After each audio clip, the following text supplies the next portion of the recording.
Hey everybody, and welcome to I Can't Believe It's Not News, your favorite podcast about fake news. I'm Beth. And I'm Kelly. Hey Kelly, how are you today? I'm doing pretty good. I'm looking forward to Halloween. How about you? Yes, I am looking forward to being scared outside instead of inside at my TV when I'm watching the news. Won't that be a nice change? Plus, there's candy. There is candy. There is candy, and there are tiny little minions in both of our houses who will go fetch it for us on Halloween. That's right. Be like, I don't know where all your good candy went, son, but here are some Skittles. Yes, exactly. I don't know who ate all the Milky Ways. I don't know. Yeah, it definitely wasn't Mom or Dad. But it looks like they did leave one Kit Kat. Good for you. Yes, so definitely looking forward to some Halloween coming up here. But we have some more scary things to talk about today. So we are going to continue on in our series of the family tree of fake news makers. And we are going into the Fox News branch today. And we decided to take one male and one female broadcaster from Fox News. And Kelly drew one of our favorite people. Oh, I love him so much. Dun, dun, dun. Kelly. Sean Hannity. Oh, the humanity. Okay, so your brain is now full of facts about Sean Hannity. My brain is full of all of these, my facts, his non-facts about Sean Hannity. It's not something I want in my brain, and I'm going to tell you I will brain bleach today after I finish recording this episode because I don't want to know all of this. Okay, so I'm gonna let you go first so that you can get all those Sean Hannity facts out of your brain, and then I will go second with my person. So hit us with your best Sean. Oh, he's not even the worst Sean. I mean, like there's Sean Spicer. There's other Seans, but this is our Sean today. Let's get into it because he might still be the worst Sean. I'm telling you, he's worse than Spicer. Yeah. Okay. All right. Let's do it. Okay, so Sean Hannity. You may know him as Trump's #1 trusted news source, but before Hannity became the president's bestie and top fake news entertainer, he was shockingly still a dumpster fire of racism, sexism, and homophobia. No way. It's true. Even before he knew Trump, he was like this. Oh my gosh. I know. So he was raised in small town New York City. I think you've heard of it. Hannity went to 3 separate universities after going to seminary school for his high school. The last university that he attended was University of California at Santa Barbara, UCSB. And then he just quit because that's what a lot of people do in college. Sure. Yeah. At the age of 27, though, he started volunteering for the radio station at the college, which was called KCSB. And he was hired as a sort of shock jock. While he was doing this, that's when he developed basically the core essence of his on-air personality. So blasting the mainstream news media, lending credence to fringe or conspiracy theories, and speaking up for the little guys who felt overrun by the elites. Because back then, I guess he wasn't one of the elites when he first started. Sure. Although he's in the top 100 best paid celebrity men. So he's definitely an elite now, whether he wants to believe it or not. Right. But he's one of the good elites, right? Oh, sure. Right. Yeah, he does so much good stuff. He's such a philanthropist. I bet he pays a lot of taxes. Oh, I bet he just gives it all to the U.S. government because he loves them so much. Yeah. Yeah. Okay, so the DJ job did not last long. It lasted a little under a year because he was fired after he made extremely homophobic comments saying that homosexuals shouldn't be allowed to teach children because they can't control their lust, that AIDS was just a gay disease that could be spread through saliva or tears, and even agreeing with an extremely anti-gay guest who claimed that gay men ate feces. Oh, wow. Okay. Yeah. Yeah, the guy he had on was really, really awful and was a preacher from a different state and had just published a book about basically the AIDS curse and the gay curse. And it was awful. And he had 2 shows in a row that were like this. And so the university fired him. He contacted the ACLU, and ACLU defended him, and he ended up just getting the college to agree to whatever he wanted, but he did not take that job back. So he got super angry and was like, you infringed on my free speech. And the university was like, okay, we did. You can have your show back. And he was like, I didn't want it anyway. Because he wanted the controversy more than the job. Right. So do you think he is now a staunch supporter of the ACLU since they defended him? No. I'm just curious. No. Do you think he does that like a monthly contribution to them? I'm saying that no, he doesn't. And he has on air made fun of the ACLU since then and used it as some sort of socialist enterprise, which is what he loves to do. But yeah, they did defend him because the ACLU defends all kinds of people I don't like, but they do it in the name of free speech. Right. You don't have to agree to it. I think it's a good thing that they do that because it really does show that they are, it is about free speech. It's not about liberal causes. That's right. So, okay. So when he did this, it caused a lot of notoriety, and he used that notoriety from his controversial statements to parlay himself into a career in radio, lauding himself as the most talked about college radio host in America. His competitive streak and relatability made him a star on conservative talk radio. So he would talk about things like taking his kids to their soccer games. He would talk about, he was a very aw shucks person, even when he started making a lot of money. And he was very competitive. They talk about how when he was in one of the articles that I read, which it'll be online. I don't have it pulled up right now. I promise. It's from an article. They talked about he was competing in, I think, the Atlanta market with another conservative talk show radio personality. And that person would book someone. He would find out that they were booked. He would book them on an earlier time on the same day. And then he would run the interview late. So the person would be late to that guy's interview. Oh, boy. Yeah. So he was that kind of competitive, where he was petty competitive, which, I mean, I don't hate it. I mean, it's sneaky and underhanded, but I hate the fake news. I don't necessarily hate that part of him because I could totally see how that could be. You're just like, well, I did it. Yeah. And you're just going to have to live with it. I mean, careers, especially those kind of careers, aren't fair. But when I read that, I actually did laugh and was like, all right, you do you. Okay, so I just wanted to mention that as I don't hate everything about him. He's a little sneaky little devil, but that's something I could see a Trump move pulling as well. Oh, 100%. I actually have an example of that in my today. So, awesome. Yes. Awesome. Okay, so by 1996, Sean Hannity had become prominent enough in the conservative talk show realm. He caught the eye of Roger Ailes, who we know and love, right? Yes. And he hired him for a show on the newly formed Fox News channel.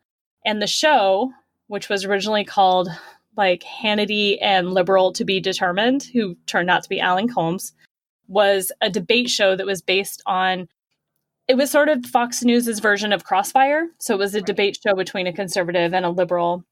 The show was criticized for hosting almost 3 times more conservatives and Republicans than they did Democrats and liberals.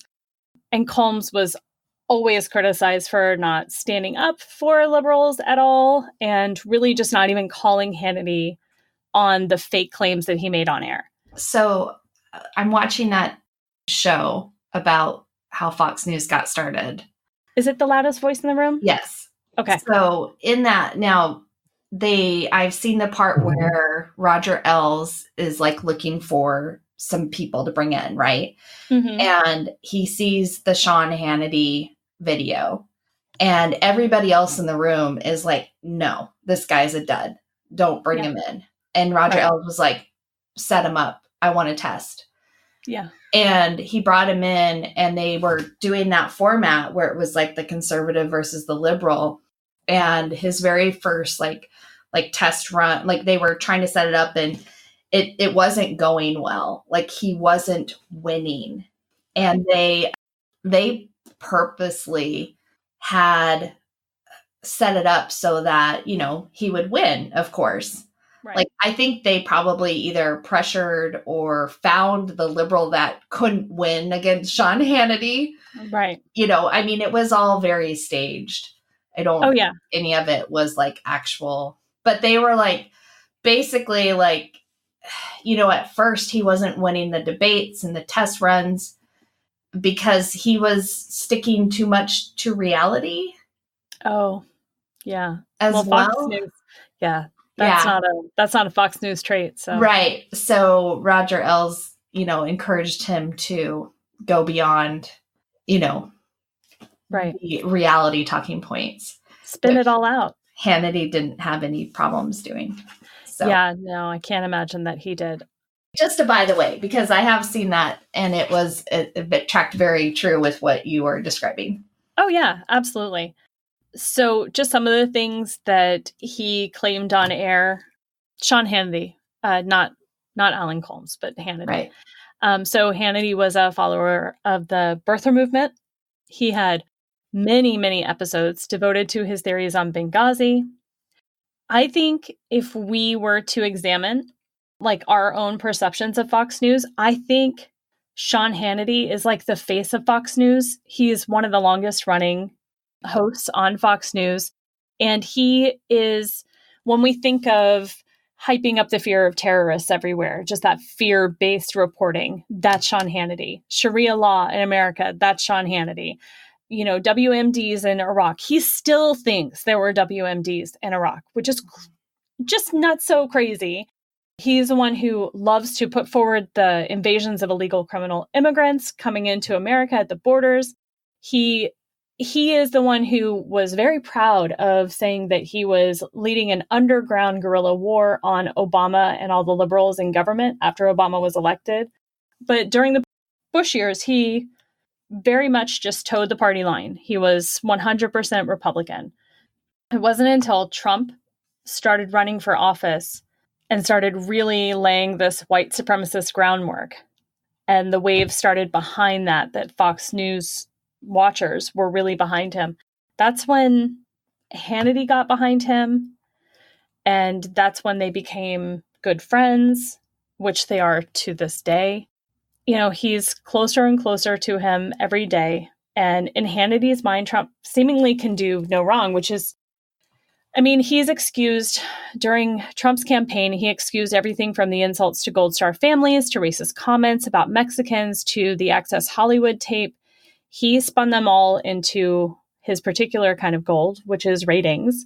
Right. And his increased ratings helped create or pump up Trump's own campaign, since he was able to dismiss those harder hitting stories that people wanted to hit back and be like, you can't say these things about women. You can't say these things about Gold Star families. You can't say these things about, you know, Mexicans at our borders. And he would just say, oh, that's all fake news. And that's all of this fake news started with people like Hannity at Fox News pushing this information out, Trump watching this information, and then him spitting it out on the campaign trail. So it was like this endless loop of you watch Fox News, you watch Trump, you watch Fox News, you watch Trump, and they're all saying the same thing, but then no one else is saying it. So it sort of forms that bubble right there for you, is that's all you really need, is you need Fox News and you need Trump, right? Because everyone else is trying to lie to you. Yeah. But you can see through it. Because you're in a bubble. Bubbles are see-through.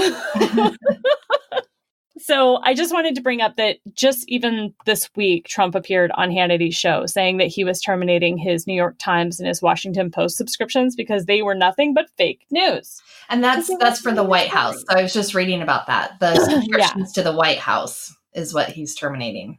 Yes. Yes. But again, he was on Hannity's show. Like, I don't know that that's the you know that he's in trouble when he starts appearing on all these things. Oh, for sure. And it's like he has to address the nation, but he can't address the nation because the nation doesn't really care anymore. He has to address the people who are still following him, and those people are largely watching Hannity. So 2017, we saw Hannity lose a bunch of advertisers because he was still perpetuating these conspiracy theories about murdered DNC staffer Seth Rich.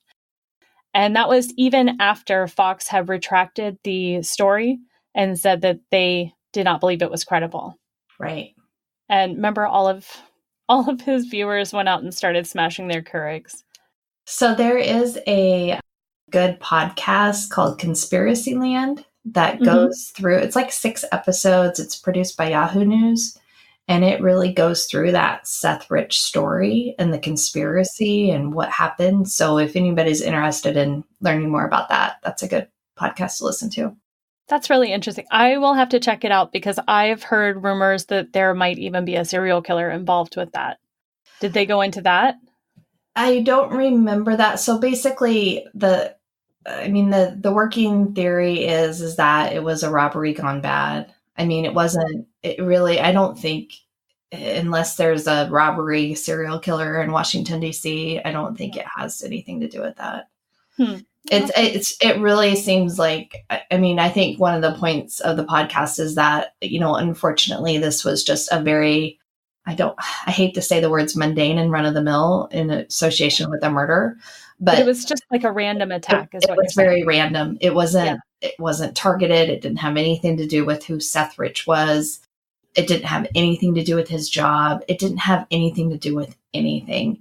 It was just somebody took, advantage of a situation in order to rob somebody, and it went bad. And unfortunately, somebody lost their life. And then Sean Hannity helped perpetuate this rumor that was going on. So it's an interesting podcast. There's a big player behind it, this really wealthy guy in Texas that really he claims to be super innocent of anything and that he was just trying to get to the truth. But he's the one who funded this private investigator, which is who Hannity cited. And then that investigator has walked back his comments and said, no, I didn't find any of this, or they basically were quoting each other. The investigator would say, oh, there's this person apparently in the FBI that da da da. And then Hannity would be like, sources confirm that an FBI source, blah, blah, blah. And then the guy was like, well, it was said on the news that FBI source has been confirmed. And it's like, no, you guys are just sourcing each other. Right. And neither one of you has any, information at all. You're basically just one of you said bubblegum and the other one was like bubblegum. And then you're like bubblegum. And then you're like bubblegum. Right. No, I've seen that a lot as I've done research for these podcasts. I see it all the time where I'll find something on Wikipedia, I'll go to the source, and then the source is citing this really unreliable source, but they're a reliable source. Right. And so it looks like a reliable source is saying this thing, even though they're just pulling a quote from a source that is super unreliable. Like we did remember when it was Rush Limbaugh's numbers for his radio show? Right. And it was the only numbers that are out there are from that Talkers magazine, which is a conservative talk radio magazine. And the only numbers they have are coming from the company that actually distributes the show. So you're like, okay, but everyone here has a reason to lie. So maybe it's a consideration. Yeah. Okay. So even with his success on the little screen, Hannity has kept his radio gigs and they're still very, very profitable to him. So he uses those more as a sounding platform for his even more conservative ideas, if you can believe it. So it was there that he puts out a lot of his conspiracy theory stuff. It was there that he said he was the conservative resistance during the Obama years. Yes. And, I love just another well-paid, high-profile victim of liberal and mainstream media. Yes. I hope he's crying into his little bed made of money every single night. Sure. We're all holding him down with those millions of people watching his show and listening to him every week and making millions and millions of dollars a year. So he is a rich guy. He likes to pretend he's not rich, and he talks about, I don't need a limousine to get to work, but he makes over $35 million a year. So he's not out there with like his hand in, although I will say this, he did get assistance from HUD in order to buy all those properties that he was linked with Michael Cohen last year in regard to, where he bought a bunch of properties during the foreclosure, during the property bubble. Right. When it burst, and he was blaming Obama for all the foreclosures. He was out there buying like $89 million worth of properties. He's a big ass slumlord as well. Wow. Yeah. Yeah. And that's how he's connected to Michael Cohen, which he tried to scrub from his Twitter last year. But I love that people just keep bringing it back up. They keep bringing up pictures of him with Michael Cohen. They're like, remember this? Remember these? So I did this thing with Hannity that I did with Rush Limbaugh, because Hannity is more social media savvy. And obviously he's got Fox News behind him, so they've got a whole social media team. And I wanted to see how their numbers related, because he's always noted as like the second highest conservative talk radio host in the United States or in the world, wherever.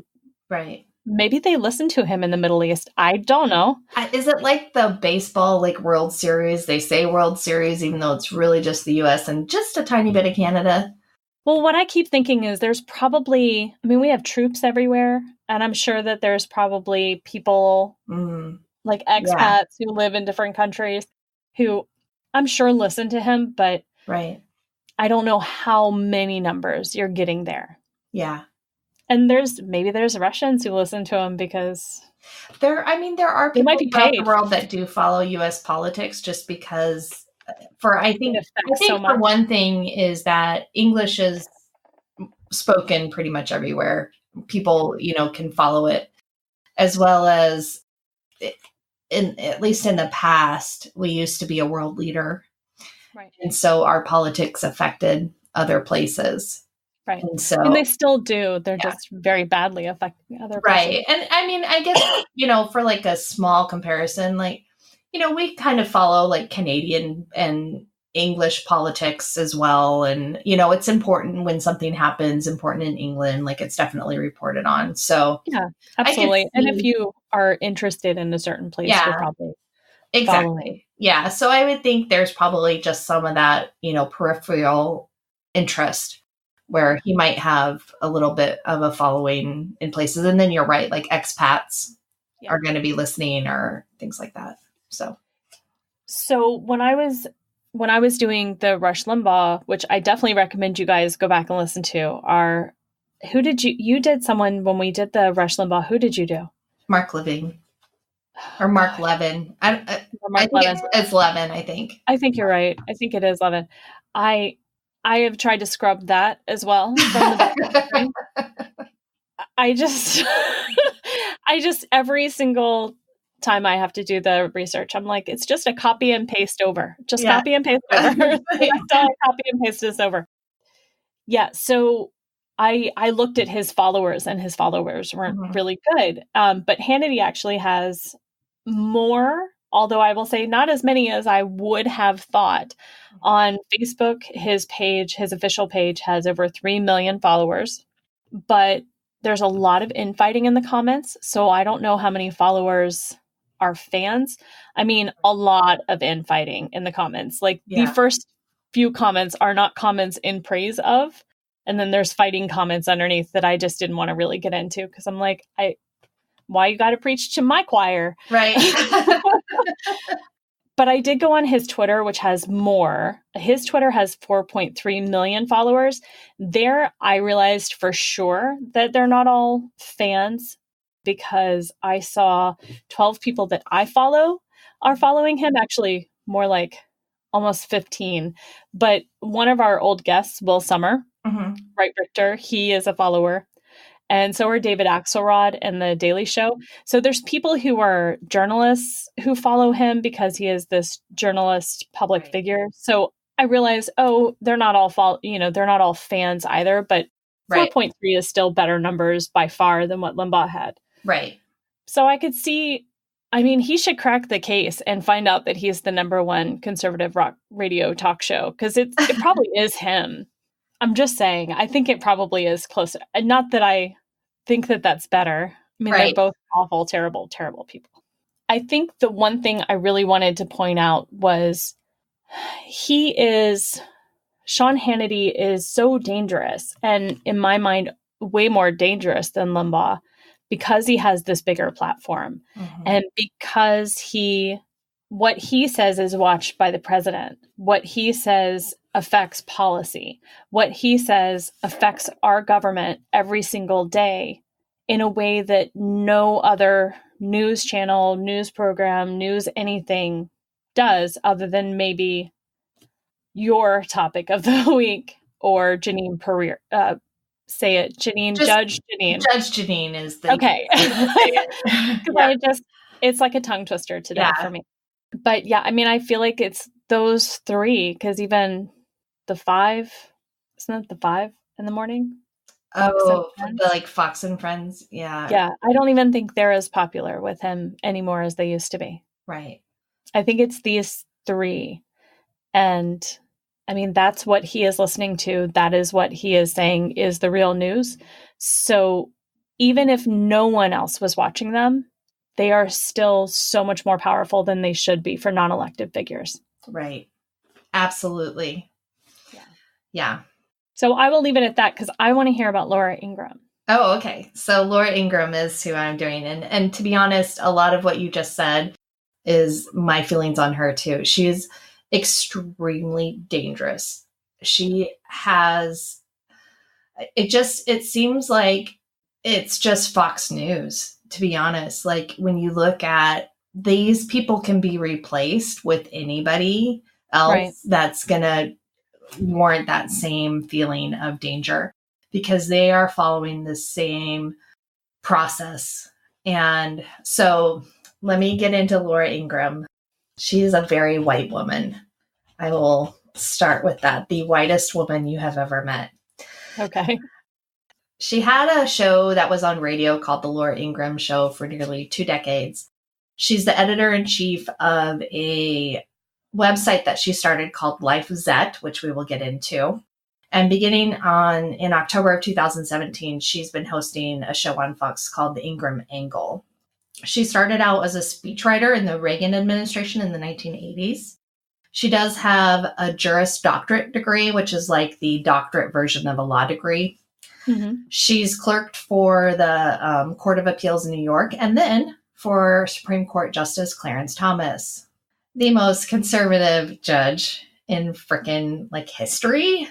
Yeah. And gross too. Yeah. She has worked for a law firm, and then she began her media career in the mid 1990s. So she actually used to work on MSNBC. She had a very short-lived program on there called Watch It. And she used to be like the conservative pundit for them on some of their shows. Oh, but she was the Hannity to their Colmes. Yes, exactly. She started going more on Fox News as a guest of the O'Reilly Factor. So, but she had that radio show for a very long time. Talkers Magazine had her ranked as number 5. My favorite. Yeah. My favorite. They had her ranked as number 5. She also does a podcast. So, a couple of things about her as far as her beliefs. So, she's been described by the New York Times as an ardent nationalist, and this is very true. Right. She's known for her strong support for Donald Trump, which is also very true. Right.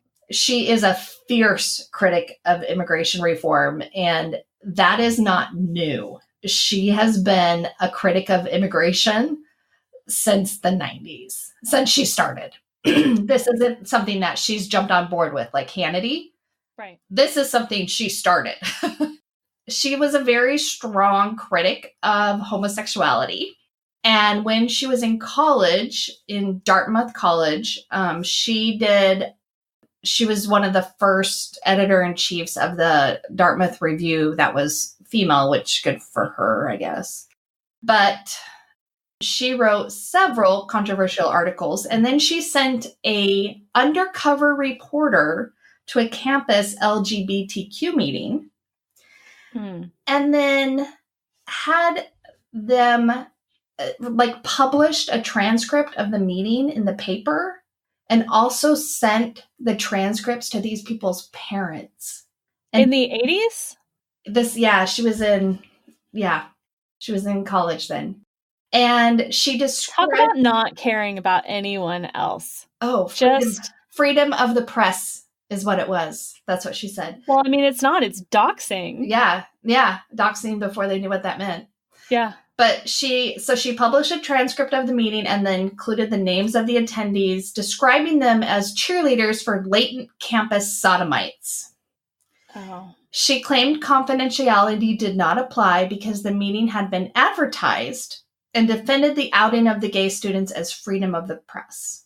So Jeffrey Hart, who was the faculty advisor for the Dartmouth Review, described Ingraham as having the most extreme anti-homosexual views imaginable, claiming she went so far as to avoid a local eatery where she feared the waiters were homosexual. I hate her. I already hate her so much, and I know it just gets worse. I'm sorry, but I already really dislike her. So in 1997, she did write an essay for the Washington Post in which she stated that she had changed her views on homosexuality after witnessing the dignity, fidelity, and courage with which her gay brother Curtis and his partner coped with the latter being diagnosed with AIDS. So Curtis's partner ultimately died, and Curtis has called his sister a monster and said she was influenced by their father, whom he described as a Nazi sympathizer as well as an abusive alcoholic. So now she states that she supports civil unions between same-sex partners, but believes marriage is between a man and a woman. Aw, I wonder if she's like, I'm not a Nazi sympathizer, but I guess I kind of get it. Right. Yes. She's so just forward-thinking now. I mean, she's daddy's little girl, I guess. Yes. So... Gross. I'm going to remind you of two other controversies that she's been involved with that you'll go, oh, okay, I remember that. Yeah, because I get her confused all the time with Judge Janine, and I don't mean to, but they both say crazy things all the time. So tell me, hit me. So in February of 2018, she made some very dismissive comments about LeBron James and Kevin Durant that they should not opine on politics. Remember that? Was this the stay in your lane comment? Not stay in your lane. It's shut up and dribble. Oh, right. So she said, it's always unwise to seek political advice from someone who gets paid $100 million a year to bounce a ball, and that the basketball stars should shut up and dribble. So here's how she got in some trouble for people said, what are you doing there? So this was her statement. In 2013, I wrote a New York Times bestseller called Shut Up and Sing, in which I criticized celebrities like the Dixie Chicks and Barbra Streisand who were trashing then President George W. Bush. I have used a variation of that title for more than 15 years to respond to performers who sound off on politics. I've told Robert De Niro to shut up and act, Jimmy Kimmel to shut up and make us laugh, and just this week told San Antonio Spurs Greg Popovich to shut up and coach. If pro athletes and entertainers want to freelance as political pundits, then they should not be surprised when they're called out for insulting politicians. There was no racial intent in my remarks. False defamatory charges of racism are a transparent attempt to immunize entertainment and sports elites from scrutiny and criticism. Additionally, we stated on my show that these comments came from an ESPN podcast, which was not the case. The content was unaffiliated with ESPN. So that was her rationalization, is that she's been doing this for 15 years. So I've been an asshole all of my life. Right. Why do you expect me to change now? Right. So, and it was funny because it's like, okay, you're not getting this though. People are telling you this isn't okay. And you're just saying, but I've been doing it this way for years. Right. I even wrote a book about it. Oh my God. Yeah. Yeah. That's the rationalization. Okay. You'll also probably remember this. In March of 2018, her show was boycotted by 27 sponsors after she ridiculed David Hogue. Oh, I remember that. Okay. Mm-hmm. For supposedly complaining about being rejected by 4 colleges. So he basically called for a boycott and they responded and lots of people left her show. And there's still, I don't. So here's the thing. The advertisers didn't necessarily come back. But unfortunately, her ratings spiked like 25% the week after she came back. So she went on vacation, which was pre-planned, and I'm putting that in quotations. Yeah. She went on a pre-planned week-long vacation right after that, and then came back, and her ratings spiked. So as much as I really appreciate the advertisers pulling out on that, I'm really disappointed in the people who then started watching her show. That's all. Yeah, but honestly, that makes total sense to me because people love a victim. Yes. The right wing seems to just cherish any time they can portray themselves as a victim. Someone is oppressing me. Help, I'm being oppressed. Yeah. I don't know if you've ever seen it. I should put it in there, but there's a little meme of a swimmer in a pool who's pouring a bottle of water on himself, and it says something like men's right activists when they finally get their rights, the one right that was denied to them. And they're just pouring it all over their face while they're in water. Yeah, that's what it reminds me of. Oh my God, I'm so impressed. Why can't I use the N-word? I should be able to use it. Right. This is so oppressive to white people. So I did go to her website, lauraingraham.com, because I wanted to see what her website looked like. And I have some really good news for you. Okay. So for only $49.95, you can actually get a yearly membership to Laura 365. And that gives you can listen to Laura's podcast commercial free. You can get commercial free archives of her radio show. You get exclusive members only audio, access to Laura's commentary, members only message board, and much, much more. And it renews automatically for you yearly, so you don't have to worry about it. That is so cool. I think Hannity has something that is very similar. And I just would like to point out that is also how porn sites work. So, I mean, when you base your business model on what porn sites do, I was like, it doesn't cover you and Glory. Why in the world do people need to pay $50 a year to get a podcast radio show and like commentary? All you have to do is get it. I don't understand. I don't understand at all. But on her website, it's pretty inclusive. So she's got her podcast, her TV links, her book links, her radio vault. And it just reading the first page, it just is, as I'm looking at this, so her latest podcast, it either ends with the left destroying Trump or ends with the left being repudiated. Dems bet the farm on impeachment as Americans and the market scream no.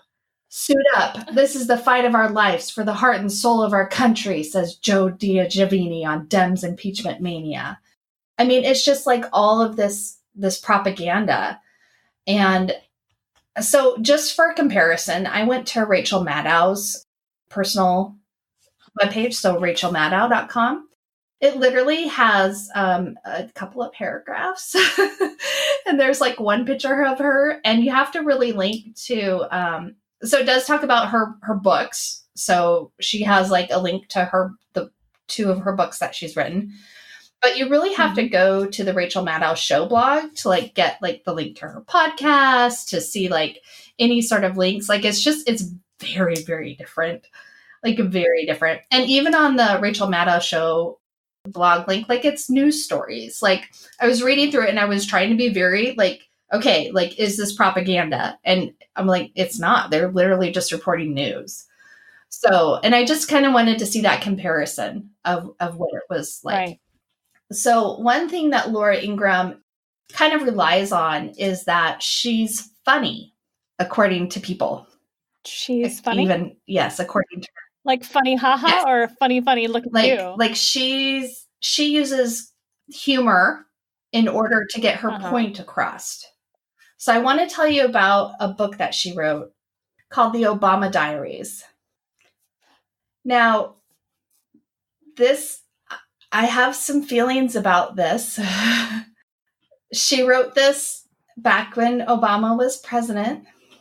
And basically, it's a satire book where she went through and wrote a fake diary for Obama.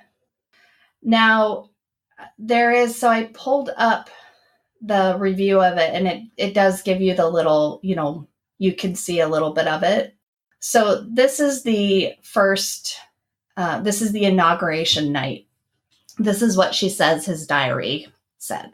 Hell yes, it's the first time we're proud to be Americans. I can't believe these people actually voted for me. What a place this country is. A measly stint in the Illinois legislature and a breath or two in the Senate. Add in a few groovy, iconic posters and some hope and change, and bingo, I'm the fucking president. They actually bought it when I said I wanted to form a more perfect union. I think Aretha was crying beneath that Easter basket hat of hers when I said that line. Hey, I am the perfect union. Good looks, big brains, and a damn fine jump shot at my age. You should have seen the way Beyonce looked at me at that ball tonight. Damn, I played it cool, though. I didn't even look back at her. I grabbed Michelle's hand, did a few twirls with her in that toilet paper dress, and made my way off stage like a cool cat. They were yelling for me to come back, but I just gave them a wave over the shoulder. I like to leave them fired up and ready to go. Pastor Jeremiah was right. To hell with America the Beautiful. It's the era of Barack the Beautiful. Long may I reign. Why are you so obsessed with me? God, Laura, why don't you just tell him that you like him? He might say okay. She's like a teenage girl writing super fanfic. She is the Tina Belcher of the Fox News channel. She was writing it about the president of the United States, his wife, his mother-in-law. Like she goes, it's not just him that she has in there. It is extremely disrespectful at the least, right? And the reason I bring this up and why I have such a problem with it is that she has done everything that she can to discredit the people that she doesn't agree with, that she doesn't agree with. And then she does the opposite for Trump. She does everything that she can to credit him. And believe me, if somebody wrote the exact same book about Trump that she wrote about Obama, she would be up in arms. And she wouldn't even see the irony. Oh, yeah, absolutely. Right? Absolutely. But we certainly have plenty of people writing books about Trump that are maybe not exactly that, but are very derogatory. Right. And so I thought it was over the top as far as how far she goes with her quote unquote humor, to discredit people. Right. So according to PolitiFact, they have a few of her statements on here. And there's the best rating on here is half true. Like all of them are false, pants on fire, mostly false. And granted, there's not like a ton on here, but she doesn't have a great track record with fact checking. So there's this older article. It's by HuffPost, and it's called Laura Ingraham, Right Wings Radio's High Priestess of Hate. And this is from May 25th of 2011. And one of the reasons I wanted to bring this up is because she's been this way for years. I mean, this has been her shtick for a really long time. And like Hannity, she now has this huge audience to portray it to. Right. So it says Laura Ingraham is ...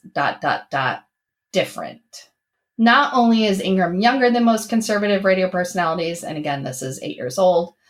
She was 45 at the time, and the only female among them, but she also brings to the airways a snarky brand of aggressive humor fused with an attack dog sensibility that she expresses with her chalk on gravel voice.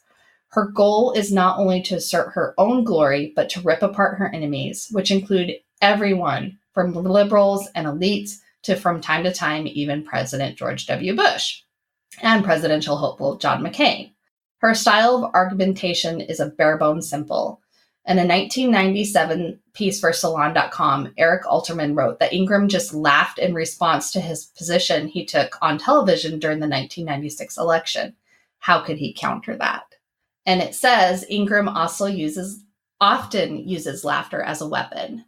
So on her radio show, one of her most popular parodies is called But ... Monkey, and interposes the sound of a screeching monkey over the soundbite from a political figure. That's just like intelligent debate, Fox style. So she has other regular segments that included Deep Thought of the Day and Lie of the Day.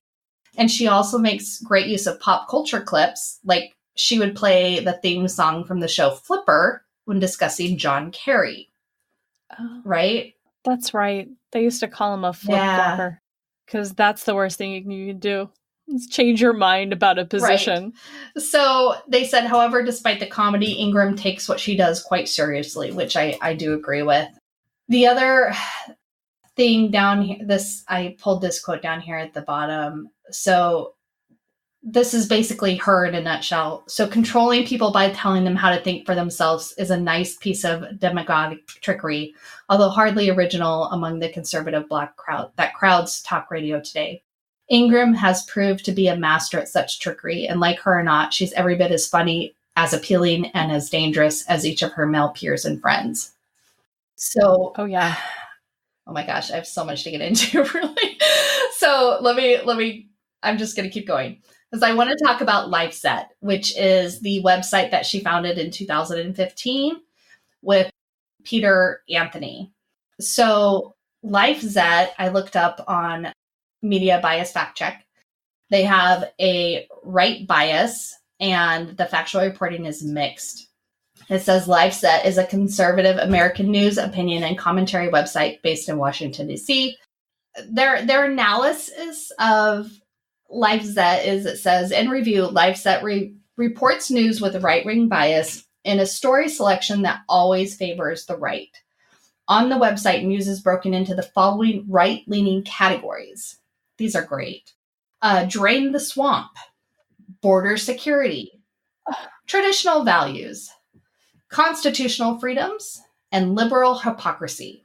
LifeZet frequently utilizes also loaded emotional headlines such as this: fake charities seek to exploit one of America's most vulnerable populations. Terrible! ! It sounds just like Donald Trump talking. So in general, the news stories are properly sourced to credible media outlets, though they have failed fact checks.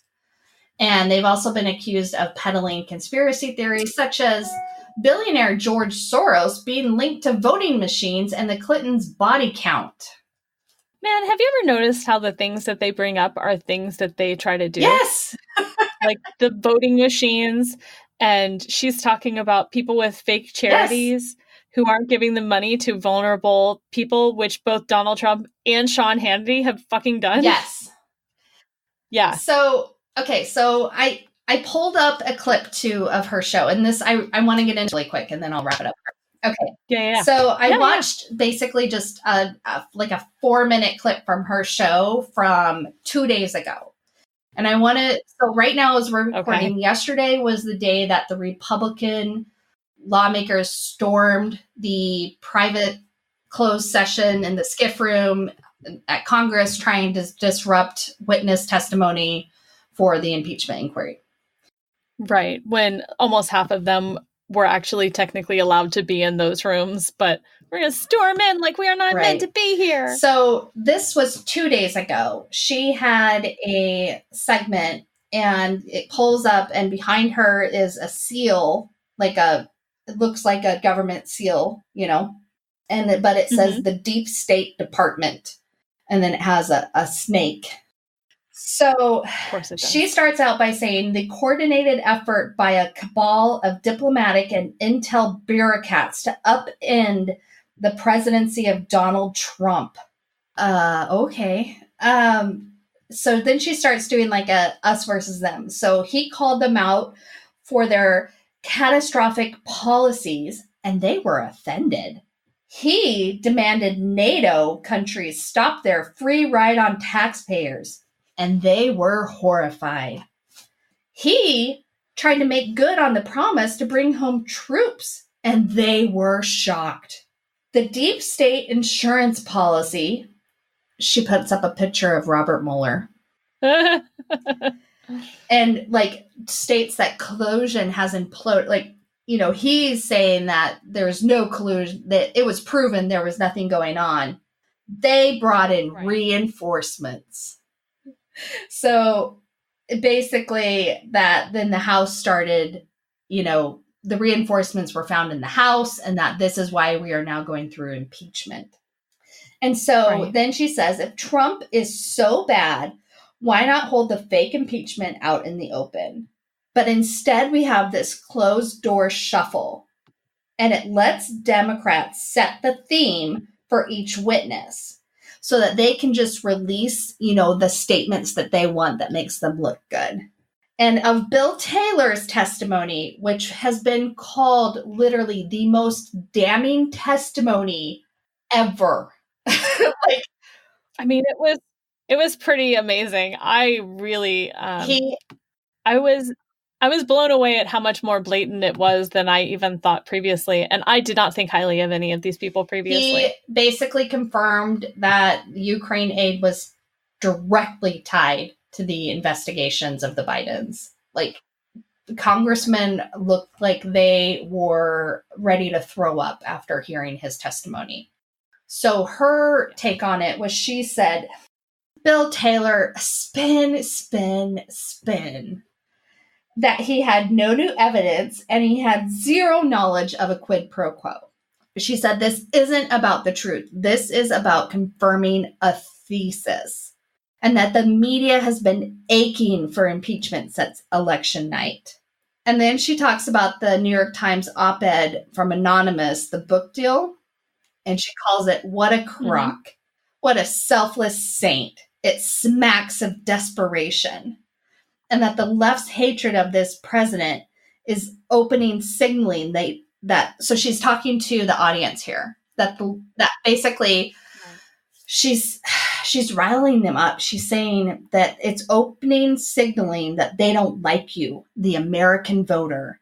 They don't trust you to deliver the results that they want. So they're going to remove you from this process altogether. Right. And that then she says Trump is still an outsider. He's still a disruptor. And that if we impeach Trump on a bogus narrative teased out in secret, the permanent resistance can say, I told you so. And this is their revenge. But they are underestimating the American people who will vote in November 2020. So I think someone's underestimating the people who are going to vote in 2020. So here's the thing. She says all this on the 22nd, right? The 23rd is when the Republican lawmakers storm the committee hearing, right? And there are sources who have said Trump met with most of these Republican lawmakers about a week ago, and that this has been planned. And this is where I think the most dangerous part comes together. And I'm going to float my own conspiracy theory here. Okay, I think the collusion is between Fox News, the White House, and the Republicans. Like, you think they're all just working together? This is a very clear. Yeah. She is priming the audience for, we need to do more. Trump said he wanted more. He wanted people to support him more. He didn't feel like the Republican lawmakers were supporting him enough. And so then they staged this, storming of this congressional hearing. And even I read one of the so the Republicans like knew they were going to do this like sit-in type thing.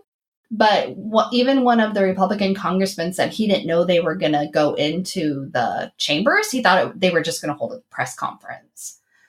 And, but it sounds like this protest was pre-planned, and pre-planned enough that Fox News hosts knew about it in advance in order to prime their listeners to support it when it happened and after.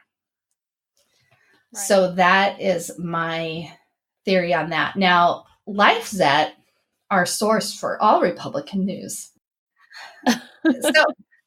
Well, that and Talkers Magazine. Right. Don't forget so Talkers. Basically, like, here's the difference. So CNN talks about this, Republican storming. So it says their article is called After Republican Storm Hearing Room, Defense Official Testifies in Impeachment Inquiry. And it just kind of tells what happened. Like, it's very just, that's it. It tells you what happened, right?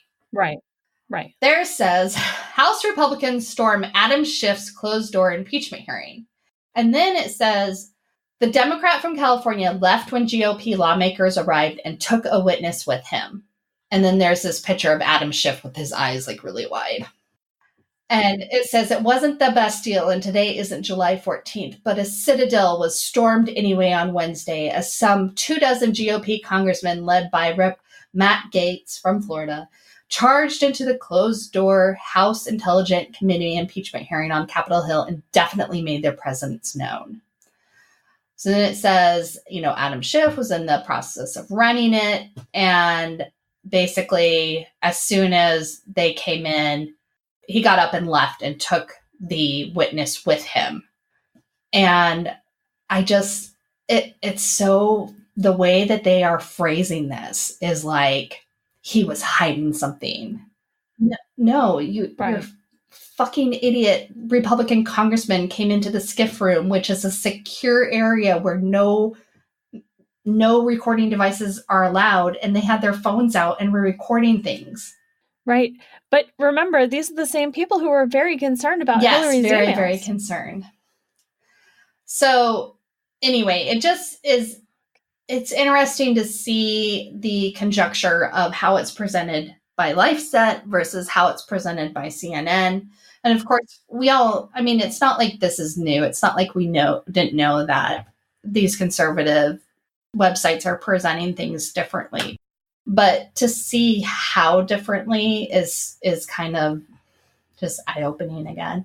The other thing I will say really quickly is the ad before her YouTube video was for the Epoch Times.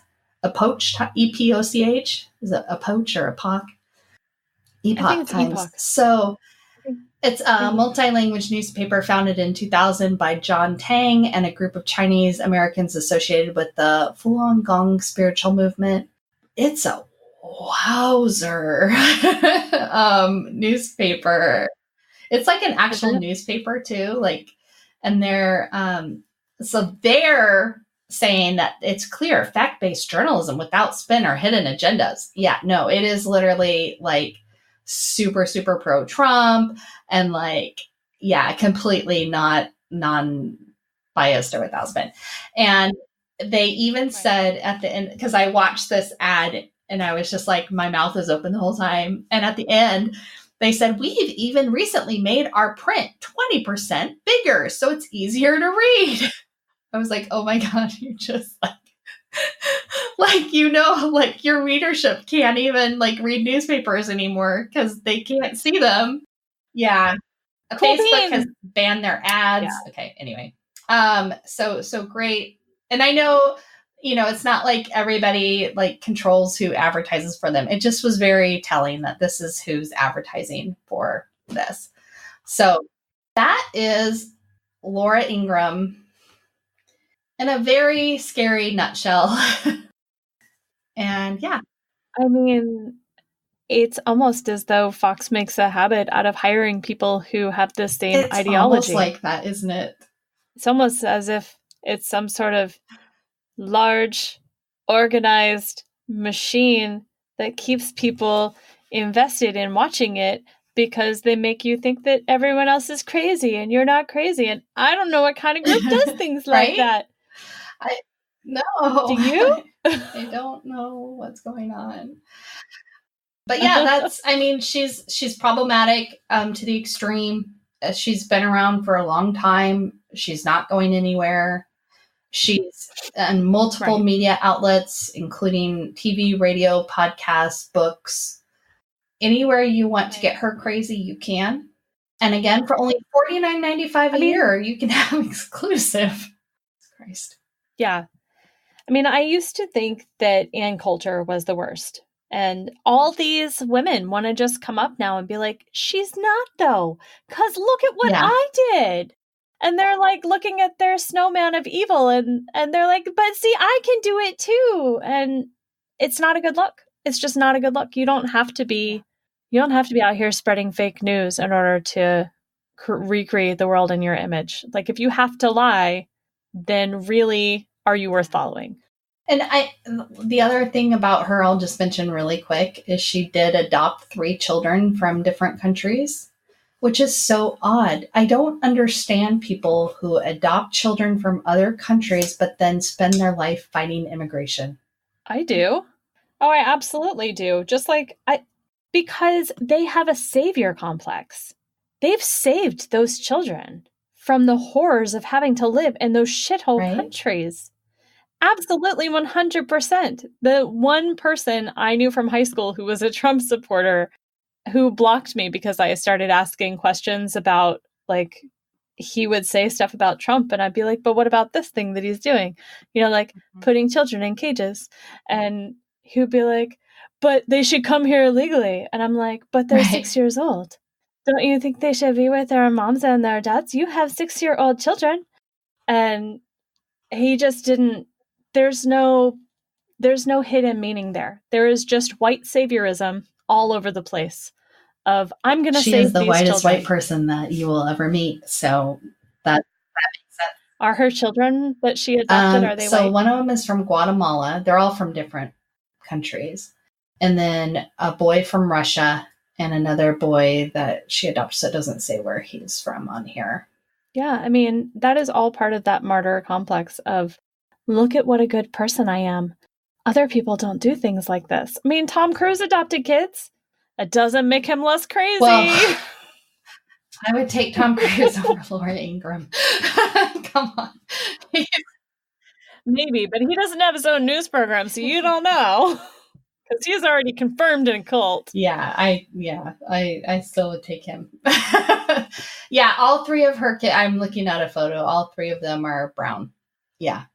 But I mean, it's just crazy to me. Like, how can you have a daughter from Guatemala but not support or so vehemently think that immigration is bad? Because she thinks that that's how they should all come here. We should just adopt them all.